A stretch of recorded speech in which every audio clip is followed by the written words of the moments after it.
Hi, my name is Dan Lelbach, and I am a citizen of Bray, Ohio, who was born and raised here. I would like to talk to residents of our community and the surrounding communities of Greater Cleveland and to everyone everywhere. I have a story that I would like to tell you.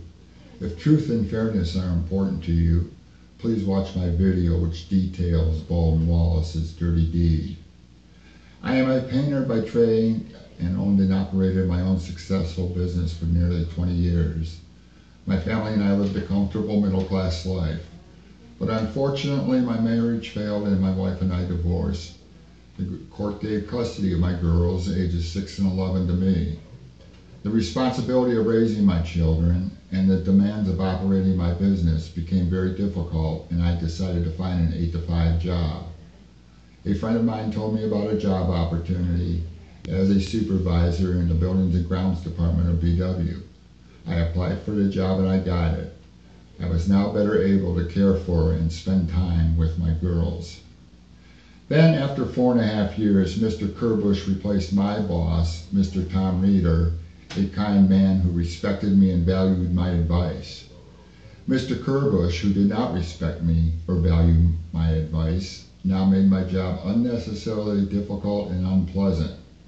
He was rude, hot-tempered, and unprofessional, which began to cause me many problems. He would order others of me to do jobs without proper personal safety equipment and to work in areas that were tainted by black mold and asbestos, which jeopardized the health and safety of employees.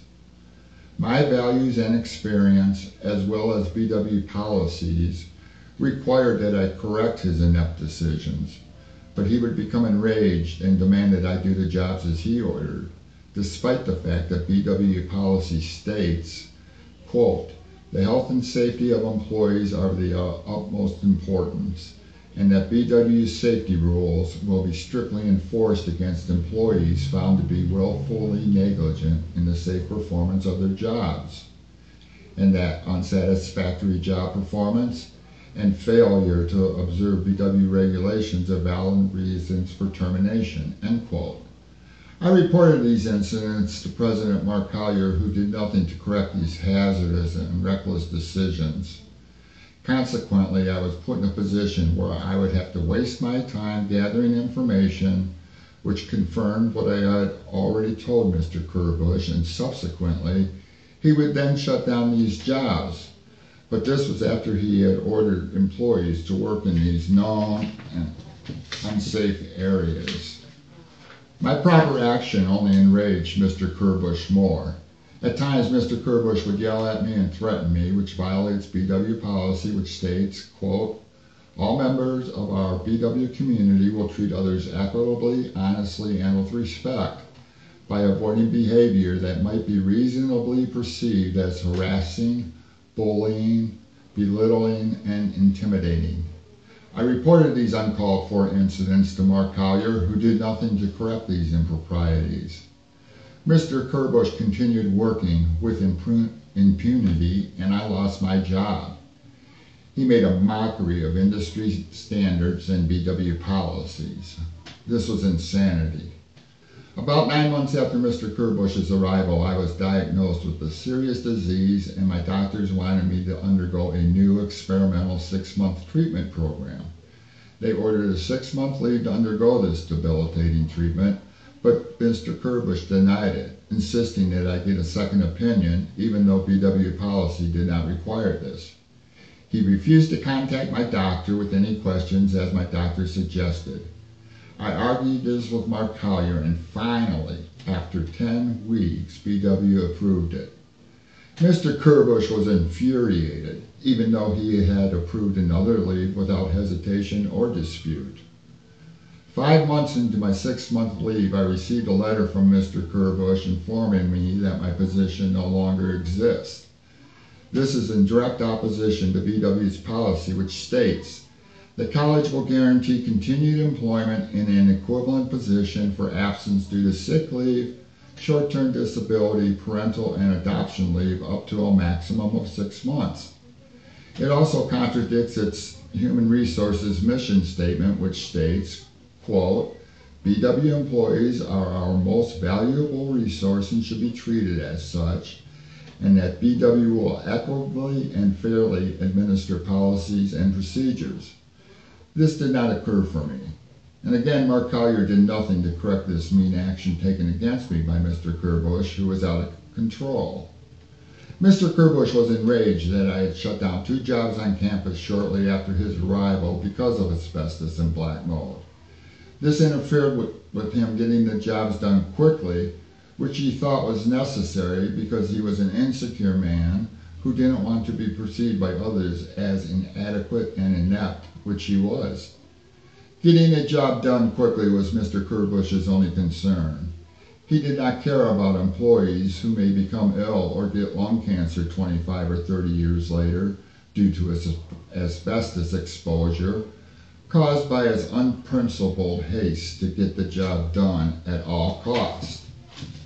This bad news about my position no longer existing arrived a few days after Christmas and came as a complete shock to me since BW's policy guaranteed my job. I went to see Mark Collier about this, thinking he would simply reinstate me and all would be fine.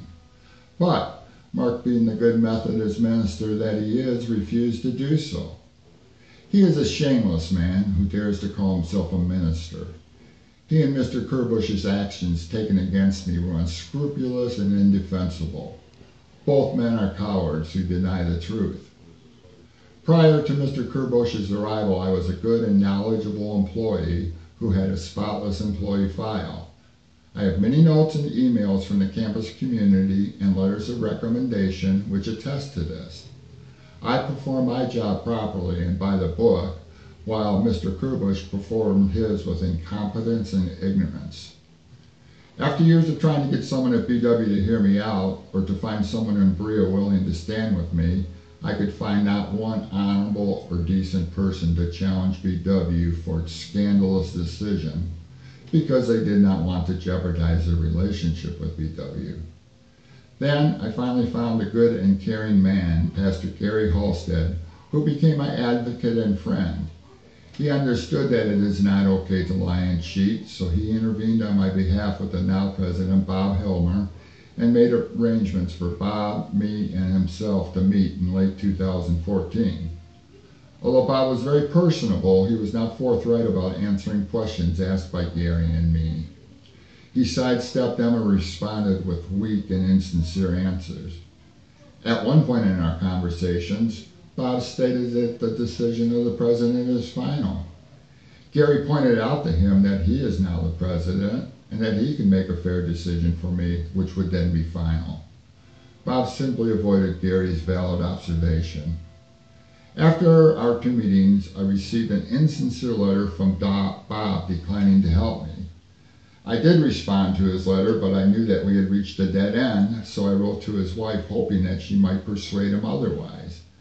I explained to her that I wished I never had to write to her, but that I must do all I can to see that BW correct its wrongdoing by making me whole again.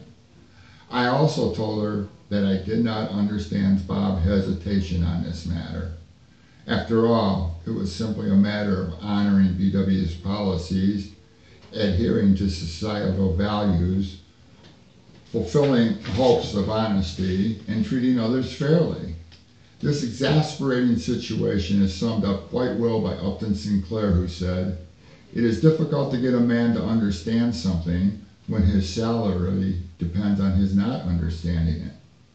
Bob's lack of values reveals the real man he is and explains his inaction. His cowardly reply to me shows clearly that he didn't care about BW policies, the facts, or my family and me.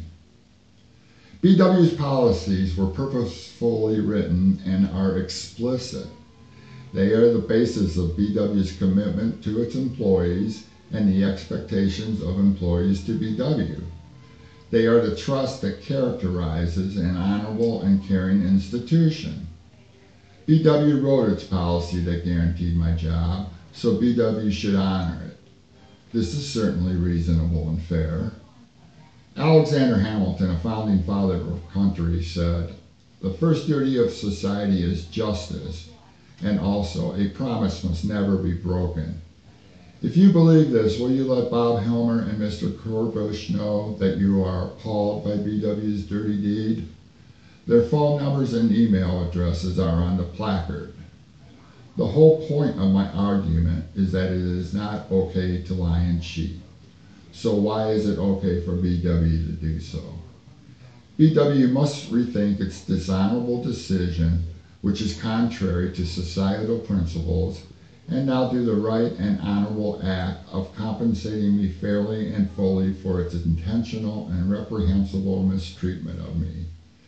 BW should behave in exemplary fashion. Instead, BW acted irresponsibly and callously. Thank you for watching my video, and I appreciate it very much. Keep on